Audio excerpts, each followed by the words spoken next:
este video hablaré de lo que prometí al principio. Ya estamos en la recta final de la historia de los Atlantes y de los orígenes del mismo.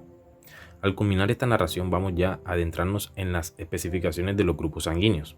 Tenemos que conocer toda esta historia para comprender la importancia que tenemos como seres espirituales y que no estamos aquí por mera casualidad o por un designio hasta ahora desconocido de un Dios creador que nos ha ocultado nuestra verdadera naturaleza, la cual será revelada en el transcurso de este contenido llamado La Sangre de Wotan o en la lectura de los libros antes mencionados.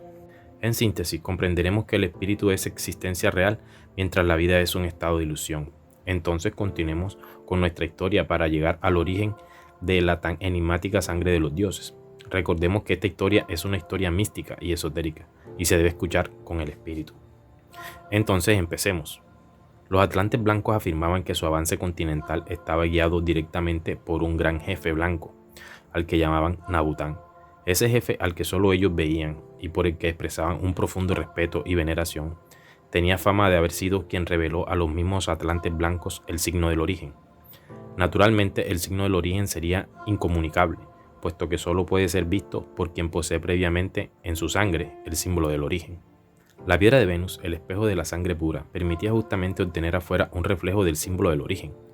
Pero aquel reflejo, el signo del origen, no podía ser comunicado ni por iniciación ni por ninguna otra función social si el receptor carecía de la herencia del símbolo del origen. Inclusive, entre los atlantes blancos hubo un tiempo en el que solo unos pocos individualmente lograban conocer el símbolo del origen.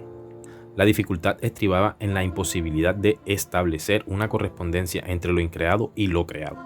Era como si la materia fuese impotente para reflejar lo increado.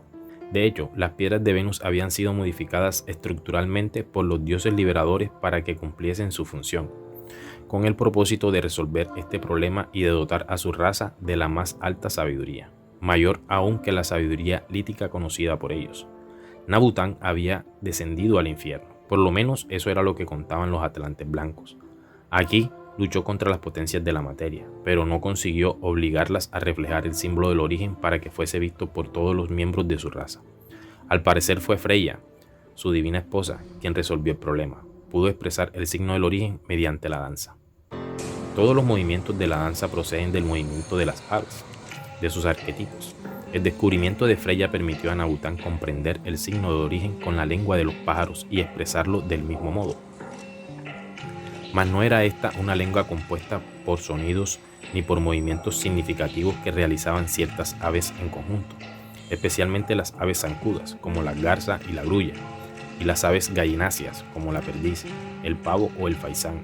Según Nabután, para comprender el signo de origen, se requerían exactamente 13 más 3 brunas, es decir, un alfabeto de 16 signos denominados brunas o varunas. Gracias a Nabután y Freya, los atlantes blancos eran arúspices, de aves espicere, vale decir, estaban dotados para comprender el signo del origen observando el vuelo de las aves. La lengua de los pájaros representaba para ellos una victoria racial del espíritu contra las potencias de la materia. Así se sintetizaría la sabiduría de Nabután. Quien comprendiese el alfabeto de 16 brunas comprendería la lengua de los pájaros. Quien comprendiese la lengua de los pájaros comprendería el signo del origen. Quien comprendiese el signo del origen y quien comprendiese a la serpiente con el signo del origen podría ser libre en el origen. Es claro que los atlantes blancos no confiaban en la perdurabilidad de la lengua de los pájaros, la que a pesar de todo transmitían a sus descendientes del pacto de sangre. Preveían que, de triunfar el pacto cultural de los atlantes morenos, la lengua sagrada pronto sería olvidada por los hombres. En ese caso, la única garantía de que al menos alguien individualmente consiguiese ver el signo del origen estaría constituida por la piedra de Venus. Con gran acierto, basaron en ella el éxito de la misión. Así, cuando los atlantes blancos se despidieron de mis antepasados, les sugirieron un modo adecuado para asegurar el cumplimiento de la misión. Ante todo, se debería respetar sin excepciones el pacto de sangre y mantener para ello una aristocracia de la sangre pura. De esta aristocracia, que comenzaba con los descendientes de los atlantes blancos, ya se habían seleccionado los primeros reyes y las guerreras sabias que custodiarían el arado de piedra y la piedra de Venus. En efecto, al principio cada pueblo fue dividido exogámicamente en 3 grupos, cada uno de los cuales tenía el derecho de emplear los instrumentos líticos y aportaba para su custodia común una guerrera sabia. Ellas conservaban los instrumentos en el interior de una gruta secreta. y cuando debían ser utilizados los transportaban las tres en conjunto. Con el correr de los siglos, a causa de la derrota cultural que luego expondré, la triple división del pueblo fue olvidada, aunque perduró por mucho tiempo en la costumbre de confiar la custodia de los instrumentos líticos a las tres guerreras sabias o brayas. En consiguiente lugar, todos los reyes y los nobles de la sangre serían iniciados en el misterio de la sangre pura. La iniciación sería a los 16 años, cuando se los enfrentaría con la piedra de Venus y se trataría de que observasen en ella el signo del origen. Quien pudiese observarlo dispondría en ese mismo momento de la sabiduría suficiente como para concretar la autoliberación del espíritu y partir hacia el origen.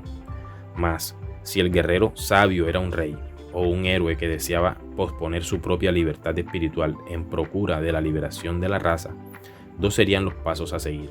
El primero consistía en cumplir la orden de los dioses liberadores y comprender a la serpiente con el signo del origen, comunicando luego la sabiduría lograda a los restantes iniciados.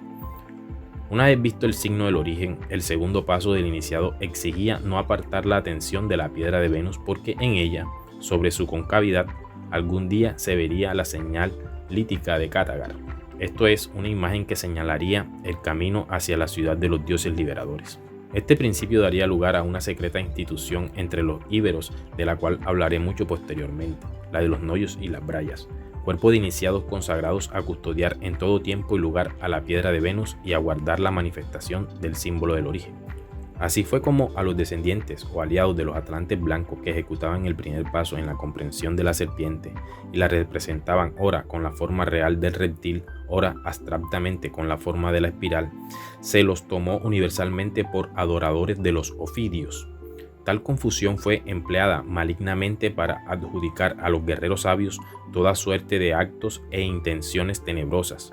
Con ese propósito, el enemigo asoció la serpiente a las ideas que más temor o repugnancia causaban en los pueblos ignorantes de la tierra: la noche, la luna, las fuerzas demoníacas, todo lo que es reptante o subterráneo, lo oculto, etc. De ese modo, mediante una vulgarización calumniosa y malintencionada de sus actos, ya que nadie, salvo los iniciados, conocían la existencia de la piedra de Venus y del signo del origen, se consiguió culpar a los guerreros sabios de magia negra, es decir, de las artes mágicas más groseras, aquellas que se practican con el concurso de las pasiones del cuerpo y del alma. Curiosa paradoja: los iniciados en el misterio de la sangre pura, acusados de magia negra e inhumanidad, justamente ellos que, por comprender a la serpiente, símbolo total del conocimiento humano, estaban fuera del humano. Bueno, hasta aquí va este segmento de la historia. Ahora proseguiré con la narración referente a la ciudadela de Tarsis y del por qué los atlantes prohibían el uso de los metales. La historia ha conocido a un conjunto de pueblos afincados en distintas regiones de las costas mediterráneas y tirrenas, de la península Egea y del Asia Menor, así que, para hallar un origen común en todos ellos, hay que remitirse al principio de la historia, a los tiempos posteriores a la catástrofe atlante, cuando los atlantes blancos instituyen el pacto de sangre con los nativos de la península ibérica. En verdad, entonces solo había un pueblo nativo, que fue separado de acuerdo a las leyes exógamas atlantes en tres grandes grupos: el de los íberos, el de los vascos y el de los que después serían los pelasgos. A su vez, cada uno de estos grandes grupos se subdividía internamente en tres en todas las organizaciones sociales tribales de las aldeas, poblados y reinos. Aquel pueblo único sería conocido luego de la partida de los atlantes blancos como virtriones o vitriones, es decir, ganaderos, pero el nombre no tardó en convertirse en vitriones o betriones y, por influencia de otros pueblos, especialmente de los fenicios, en beriones o geriones. El gigante Geriones, con un par de piernas, es decir, con una sola base racial, pero triple de la cintura para arriba, o sea, con 3 cuernos y 3 cabezas, procede de un antiguo mito pelasgo en el que se representa al pueblo original con la triple división exogámica impuesta por los atlantes blancos. Con el correr de los siglos, los 3 grandes grupos del pueblo nativo fueron identificados por sus nombres particulares y se olvidó la unidad original. Las rivalidades e intrigas estimuladas desde el pacto cultural contribuyeron a ello, acabando cada grupo convencido de su individualidad racial y cultural. A los íberos ya los he mencionado, pues de ellos desciendo, y los seguiré citando en esta historia. De los vascos nada diré, fuera de que temprano traicionaron el pacto de sangre y salieron al pacto cultural. error que pagarían con mucho sufrimiento y una gran confusión estratégica, puesto que eran un pueblo de sangre muy pura. Y en cuanto a los pelasgos, el caso es bastante simple. Cuando los atlantes blancos partieron, iban acompañados masivamente por los pelasgos, a quienes habían encargado la tarea de transportarlos por mar hacia el Asia Menor. Allí se despidieron de los atlantes blancos y decidieron permanecer en la zona, dando lugar con el tiempo a la formación de una numerosa confederación de pueblos. Sucesivas invasiones los obligaron en muchas ocasiones a abandonar sus asentamientos, mas como se habían transformado en excelentes navegantes, supieron salir bien parados de todos los trances. Sin embargo, aquellos desplazamientos los traerían nuevamente en dirección de la península ibérica. En el momento que transcurre la alianza con los lidios, siglo VIII a.C., otros grupos pelasgos ocupan ya Italia y Galia, bajo el nombre de etruscos, tirrenos, truscos, taruscos, ruscos, racenos, etc. El grupo de los lidios, que convocaron los señores de Tarsis, aún permanecían en Asia Menor, aunque soportando en esa época una terrible escasez de alimentos, reconocían por las tradiciones el parentesco cercano que los unía a los íberos, pero afirmaban descender del rey Manes, legendario antepasado que no sería otro más que Manú, el arquetipo perfecto del animal hombre, impuesto en sus cultos por los sacerdotes del pacto cultural. Una vez logrado el acuerdo con los embajadores del rey de Lidia, que incluía el consabido intercambio de princesas, decenas de barcos pelasgos comenzaron a llegar a los puertos de Tarsis. Venían repletos de temibles guerreros, pero también traían muchas familias de colonos dispuestas a establecerse definitivamente entre aquellos parientes lejanos, que tanta fama tenían por su riqueza y prosperidad. Esa pacífica invasión no entusiasmaba demasiado a los de mi pueblo, pero nada podían hacer, pues todos comprendían la inminencia del peligro fenicio, peligro que desapareció no bien estos advirtieron el cambio de situación y evaluaron el costo que supondría ahora la conquista de Tarsis. Por esta vez los golem fueron burlados, pero no olvidarían a la espada sabia, ni a los señores de Tarsis, ni a la sentencia de exterminio que pesaba sobre ellos. En aquellas circunstancias, la alianza con los pelasgos fue un acierto desde todo punto de vista. Los lidios se contaban entre los primeros pueblos del pacto de sangre, que habían vencido el tabú del hierro y conocían el secreto de la fundición y forjado. En ese entonces, las espadas de hierro eran el arma más poderosa de la tierra. Sin embargo, pese a ser notables comerciantes, jamás vendían un arma de hierro, las que solo producían en cantidad justa para sus propios usos. Fabricaban, en cambio, gran número de armas de bronce para la venta o el trueque. De allí su interés por radicarse en Tarsis, cuya veta cuprífera de primera calidad era conocida desde los tiempos legendarios. Cuando los atlantes cruzaban el mar occidental y extraían el cobre con la ayuda del rayo de Poseidón, el cobre casi no había sido explotado por los señores de Tarsis. Deslumbrados por el oro y la plata que todo lo compraban, la asociación con los lidios modificó esencialmente ese criterio e introdujo en el pueblo un novedoso estilo de vida, el basado en la producción de objetos culturales en gran escala destinados exclusivamente para el comercio.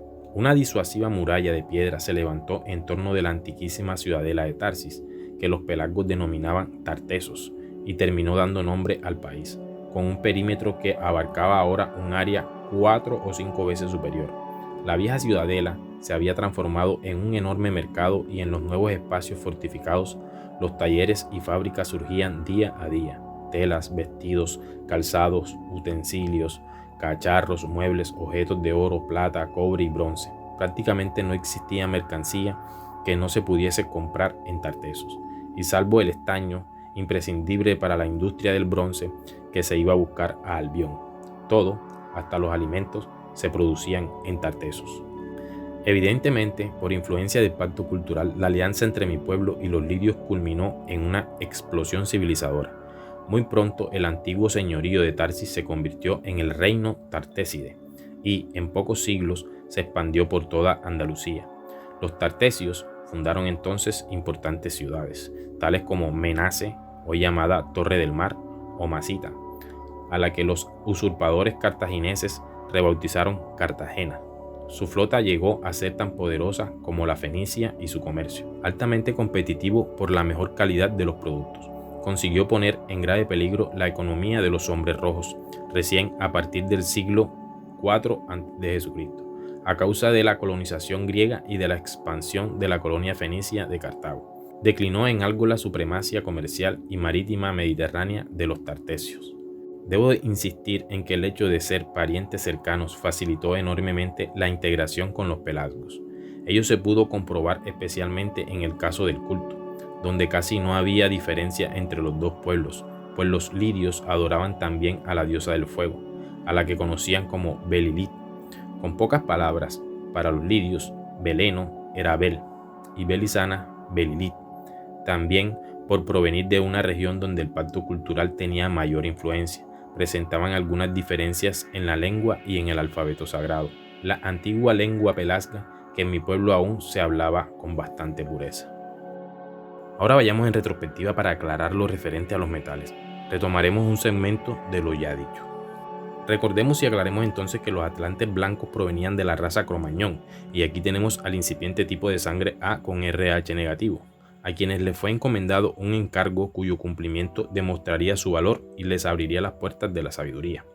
Los hombres de Cromañón cumplieron con tal eficiencia esa tarea que fueron recompensados por los dioses liberadores con la autorización para reagruparse y habitar en la Atlántida.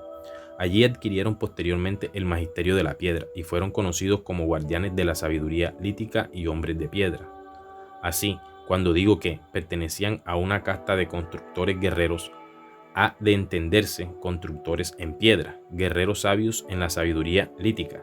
Y esta aclaración es importante porque en su ciencia solo se trabajaba con piedra. Vale decir, tanto las herramientas como los materiales de su ciencia consistían en piedra pura, con exclusión explícita de los metales. Los metales explicarían luego a los íberos, representaban a las potencias de la materia y debían ser cuidadosamente evitados o manipulados con mucha cautela. Al transmitir la idea de que la esencia del metal era demoníaca, los atlantes blancos buscaban evidentemente infundir un tabú en los pueblos aliados, tabú que, por lo menos en el caso del hierro, se mantuvo durante varios miles de años. Inversamente a los atlantes morenos, sin duda por su particular relación con las potencias de la materia, estimulaban a los pueblos que les eran adictos a practicar la metalurgia y la orfebrería, sin restricciones hacia ningún metal. El efecto que los metales pueden tener sobre el cuerpo biológico, y que es una aclaración necesaria del por qué los haces prohibieron las manipulaciones de los metales a los pueblos leales atlantes, procederé a aclararlo. En biofísica podemos ver que la sangre también está compuesta de una carga magnética. En la medida que la sangre hace el recorrido por todo el sistema circulatorio, va generando una carga eléctrica, y lo que crea el campo electromagnético del cuerpo humano se puede detectar dependiendo de la potencia volitiva de la misma persona a una distancia más o menos de 3 metros. Esto es porque la sangre está enriquecida con metaloides. La sangre posee carga iónica o carga catiónica. Los iones con carga positiva se llaman cationes. Los que tienen carga negativa se denominan aniones. La sangre es plasma compuesto de agua y minerales, y ahora que pasamos de la era de Piscis, la era de bronce, entramos en la era del Kali Yuga, la era de hierro, no por casualidad.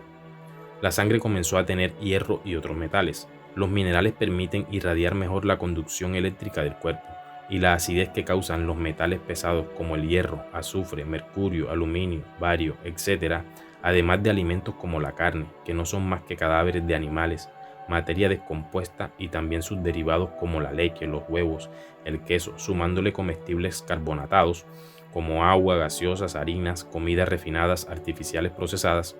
Estos alimentos interfieren con el buen desempeño bioeléctrico del cuerpo. Esto nos aleja de nuestra autorreferencia. Cuando ingerimos carnes, estamos introduciendo la muerte a nuestro sistema. Es por ello que los atlantes del pacto de sangre nos advierten de no trabajar con metales. Los metales interfieren con nuestro campo bioeléctrico, nos debilitan a nivel biológico, nos densifican más. Nuestras infraestructuras actuales están basadas en metales. Todo lo que hacemos está hecho en metales. La comida la cocemos en recipientes metálicos, y así una larga etcétera. Solo hay que echar una breve mirada al mundo, la era del hierro, al final de los ciclos, la degradación del espíritu. Cuando consumimos metales como el hierro, tendemos a vivir menos, ya que este metal se degrada mucho más rápido que los otros, igual que el aluminio, que se degrada a mayor velocidad que el hierro. Tienen un alto nivel de oxidación, lo que quiere decir que se degrada con mayor rapidez en contacto con el oxígeno y con el tiempo. En cambio, el oro, la plata y el cobre coloidal son buenos para la salud. El oro es un metal noble, De aquí que este represente a la nobleza o a la realeza, y este lo contienen la mayoría de los organismos biológicos del planeta. El oro no reacciona con el oxígeno, por lo que viviríamos más tiempo saludablemente. Cuando sustraemos el oro de la tierra, le quitamos a las plantas esta opción de nutrirse con este metal. Entonces esta optará por sustituir al oro por plata, luego por cobre, si no encuentra cobre, por hierro, y si no encuentra este último, por aluminio, lo que luego viene a parar a nuestra sangre.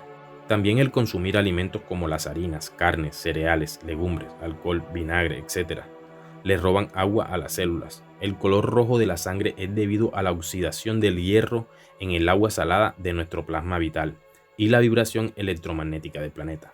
La idea final es transformar al ser humano natural en una criatura artificial, llena de metales con una sangre especialmente espesa, densa y compuesta de aluminio, para así poder carbonizar todos los cristales que contiene el cuerpo humano e introducirlo en la era del anticristo, de los no cristales, para ser seres máquinas, asexuales y así poder controlar la población a placer, introducirnos en la era de las máquinas y la inteligencia artificial.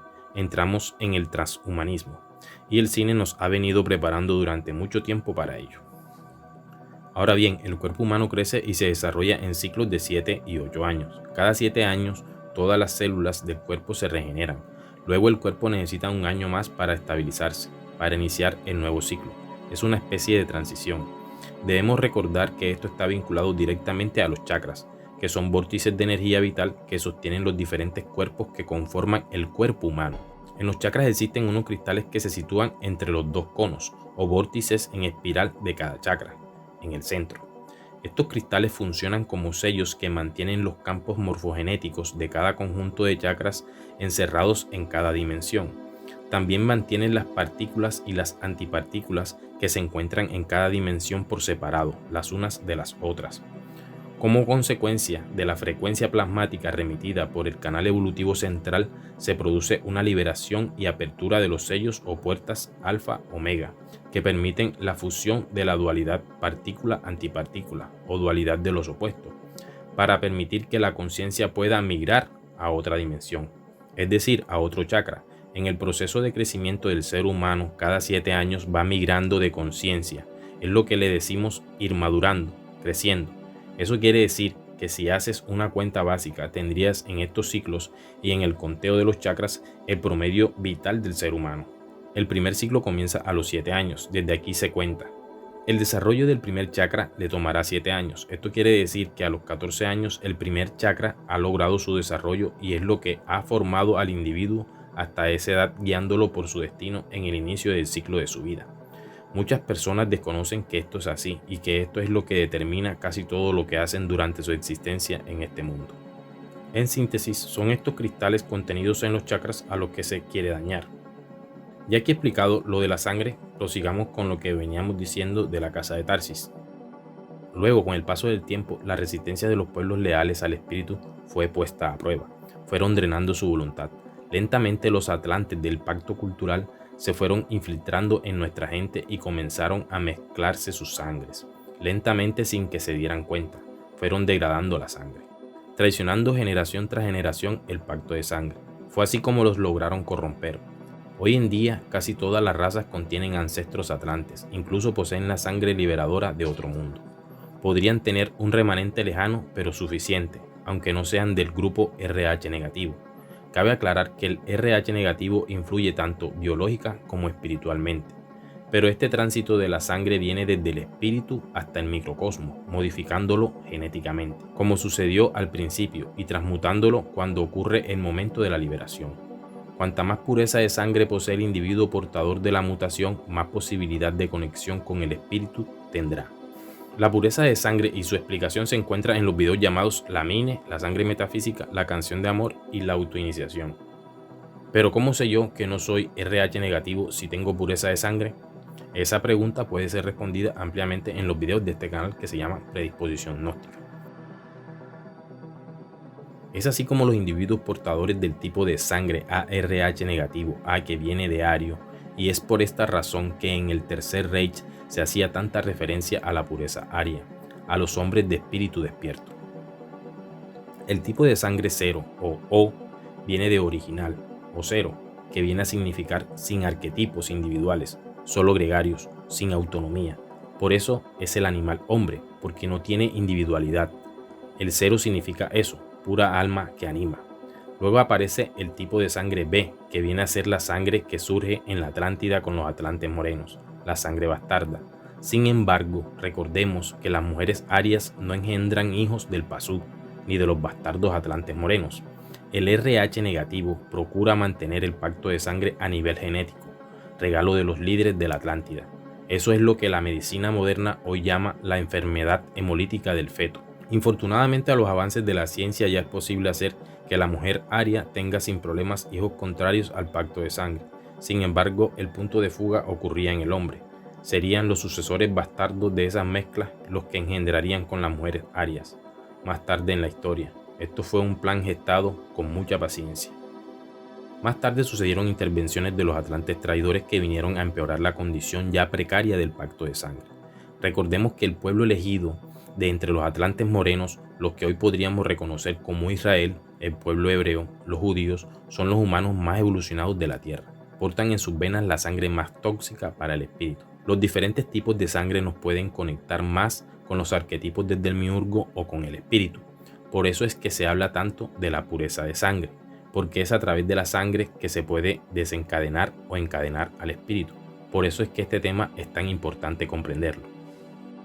He aquí la diferencia entre las dos humanidades terrestres, la semidivina y la únicamente animal, la de los robots, la de los esclavos de la Atlántida. Es posible también que la elección de habitar con el hombre en la dura tierra sea un acto de heroísmo, además de una derrota. Las grandes guerras de los Ases y Vanes, entre los Siddhas leales y los Siddhas traidores, entre los Kauravas y los Pandavas en el Mahabharata, serían guerras punitivas en contra de los que se mezclaron y enturbiaron su divina sangre. Y es en estas guerras cuando aparecen con más frecuencia los Vimanas, Merkabas, los discos de luz, al igual que hoy en las grandes crisis de los tiempos en el final de un ciclo. Cuando los SS hitlerianos, en la ofensiva última de las Ardenas en Bélgica, heridos de muerte en los hospitales del enemigo, se negaban a aceptar transfusiones de sangre, prefiriendo morir. Lo hacían convencidos de que, si enturbiaban la memoria de su sangre, habrían perdido la vida eterna. La sangre recuerda, y esto se ha visto en los trasplantes de órganos y en las transfusiones de sangre, donde el receptor se ha visto asaltado de recuerdos e impresiones emocionales que no son propias de él, y se ha comprobado en estudios previos que estas impresiones o recuerdos le pertenecían al portador original. No siendo esto lo único, sino que el agua, al ser su mayor componente, es bastante impresionable, por factores internos tanto como por factores externos. Todo dependerá en qué estemos poniendo nuestra atención. La atención es el mayor secreto de todos, entonces tenemos que, dependiendo de lo que estemos pensando, sintiendo o percibiendo, de esa misma manera se comportará la sangre. Esto lo podemos ver en uno de los estudios que hizo Masaru Emoto sobre lo impresionable que podría llegar a ser el agua sometida a diferentes estímulos. Sin embargo, sus estudios tienen detractores, así que cada quien saque sus propias conclusiones. Sin embargo, en física cuántica se ha demostrado que la presencia humana sí altera el resultado de las observaciones, como lo es el experimento de la doble rendija. En fin, las estimulaciones de onda o vibraciones en experimentos que se pueden encontrar a todo lo largo de la red, se han visto los efectos que las ondas o frecuencias musicales pueden crear geometrías en el agua. Luego, esto no es todo. Alimentos sometidos a la música también han manifestado ser afectados por la misma, incluso por las emociones. Es fácil deducir que la sangre es afectada dramáticamente por todo lo que pensamos, sentimos e introducimos en nuestro cuerpo. Por ende, la sangre nos condiciona a hacer lo que experimentamos y viceversa. Debemos también tener claro que la sangre a la que se alude en la sabiduría hiperbórea no es estrictamente biológica, sino que más bien hace referencia a la sangre, entre comillas, que se despliega en los distintos planos de significación como el mental y astral, que son los primeros que hay que depurar. De aquí salen muchas especulaciones, como por ejemplo la sangre azul, que tiene que ver con el hierro, el campo biomagnético de la Tierra y el cobre. De aquí surge la tendencia de que los reyes y las grandes casas que han gobernado el mundo, más que todos los pueblos regios, son los que sin querer han extendido la idea de que los líderes carismáticos, al tratar de mantener el pacto de sangre y no permitían mezclarse con la plebe, ocasionó este tipo de especulaciones. Pero ¿por qué azul y no de otro color? porque no solo se está hablando de sangre, sino que también se está hablando de energías astrales y de la potencia del espíritu, en función de su poder volitivo, que procede de su naturaleza fría, ya que el espíritu es análogo a un agujero negro. Su temperatura es supremamente baja y lo que se proyecta de él, su voluntad, el bril, es extremadamente frío. De ahí viene lo de la sangre fría como la de reptil, que nada tiene que ver con la teoría de la sangre reptiliana. Es solo una comparación o analogía circunstancial. Los pueblos que en la actualidad presentan esta característica de la sangre RH negativa son los vascos, como ya se dijo anteriormente. Después le siguen los catalanes, andaluces y sajones, por lo que podemos notar en Europa siempre ha habido mayor genética de raza blanca. Quiero entrar en unas aclaraciones necesarias para una mejor comprensión.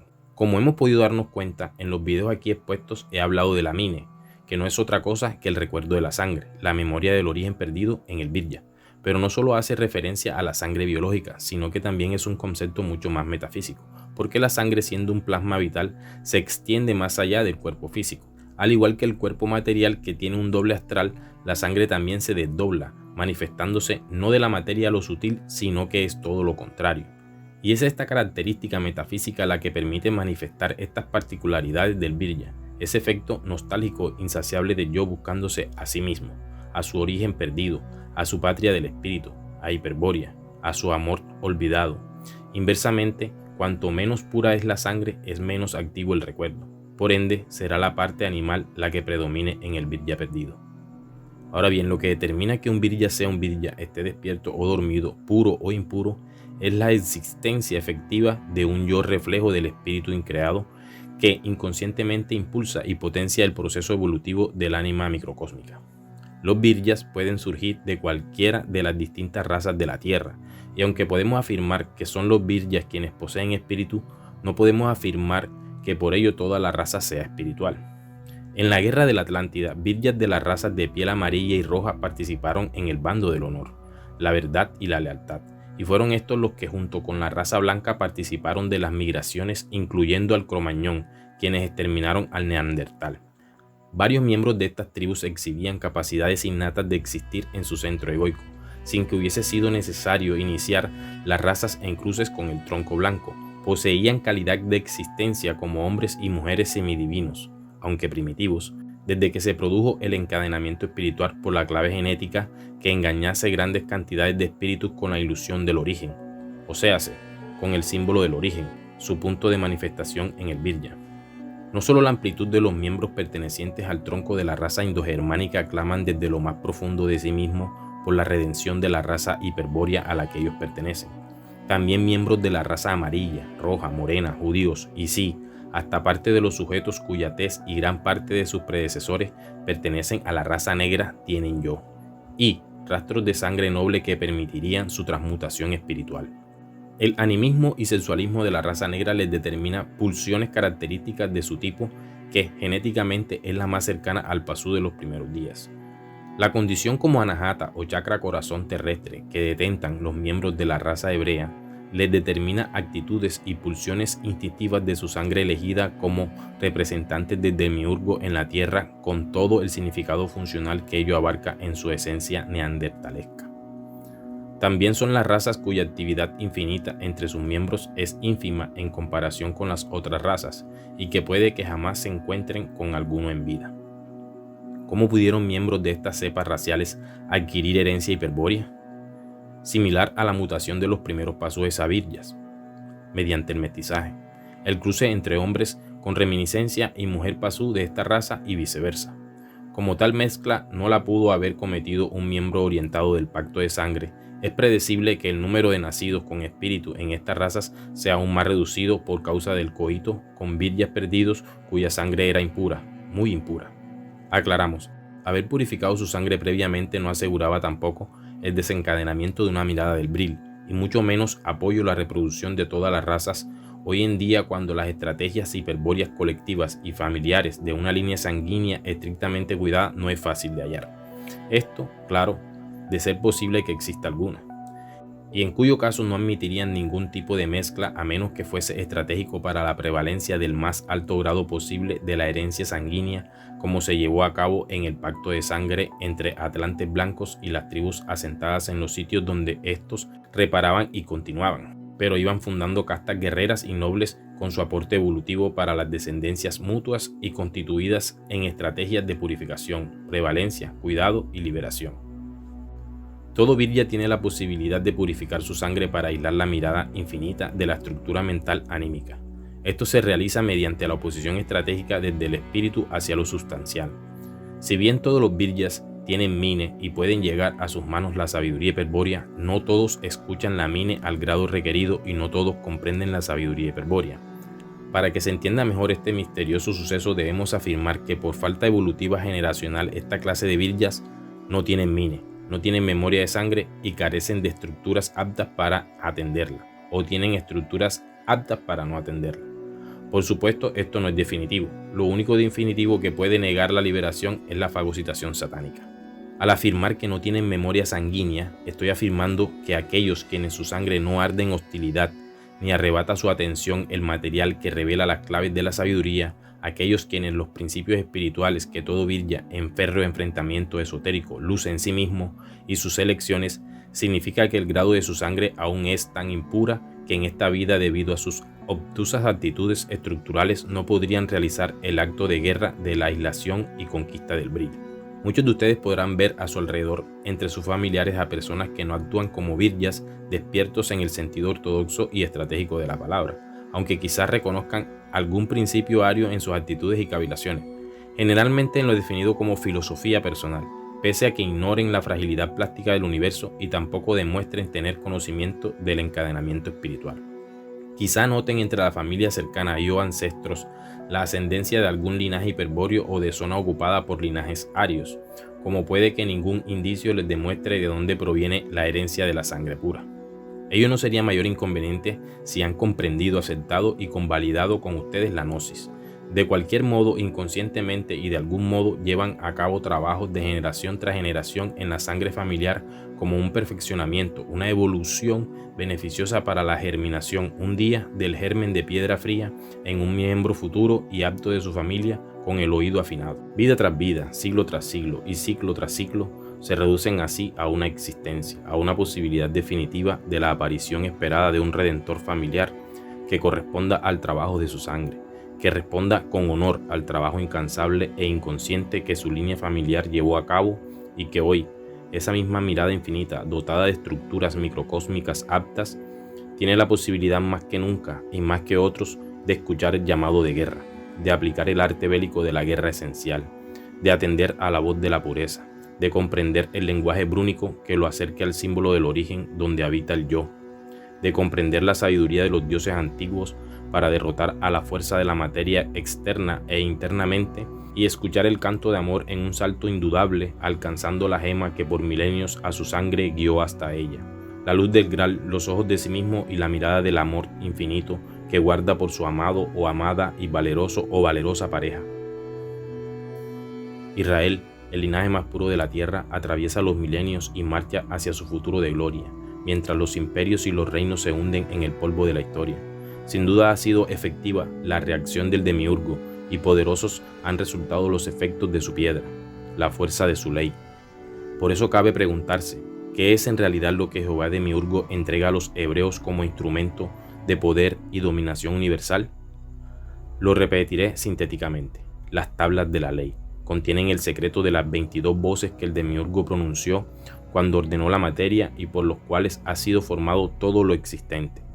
El conjunto de símbolos contenidos en las tablas de la ley es lo que de antiguo se conoce como cábala acústica.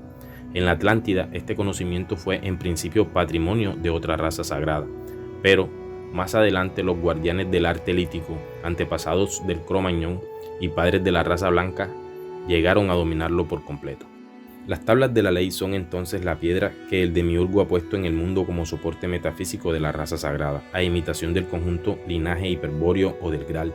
Sin embargo, como en todas las imitaciones del demiurgo, no debe verse aquí una equivalencia demasiado precisa. El Graal desde el pasado refleja para cada uno de los hombres el origen divino y constituye un intento del gallardo señor por acudir en ayuda de los espíritus cautivos, o, en otras palabras, la influencia del Graal apunta a lo individual y a lo espiritual. Las tablas de la ley, por el contrario, apuntan a lo colectivo, entre Jehová Demiurgo y el pueblo hebreo, y, además, su contenido cabalístico revela las claves que permiten dominar todas las ciencias materiales. Esta historia que he ido contando es un preludio al interés que les ha traído aquí para saber sobre la tipología sanguínea que sustenta. Al inicio de estos videos he resaltado la importancia del RH negativo en los grupos sanguíneos y les dije que hablaría de ello, y debo decirles que todo esto que han escuchado en los videos anteriores ha sido un acercamiento para que conozcan a fondo el origen de este factor de la sangre y su importancia en la historia oculta de la raza humana.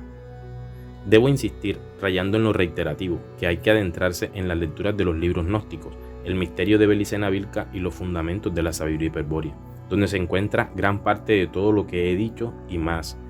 En la parte de abajo encontrarán los links de los libros digitales completamente gratis. Para los que no lo tienen, también les recomiendo, para todos aquellos que ya están a punto de entrar en los fundamentos o que ya lo han hecho, que se dirijan al link, para los que están en el celular, que se encuentra en la pestaña de información, que se llama FSH Tomo 6 Explicación.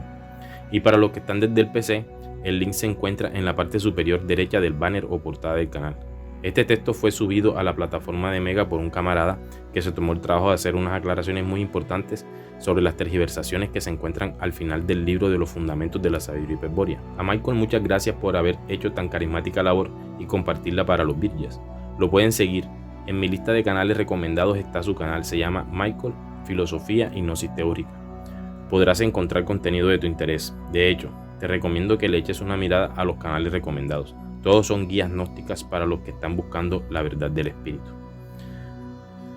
Sin más, les digo que esta es la tercera parte de la sangre de Wotan. Nos vemos en la cuarta parte.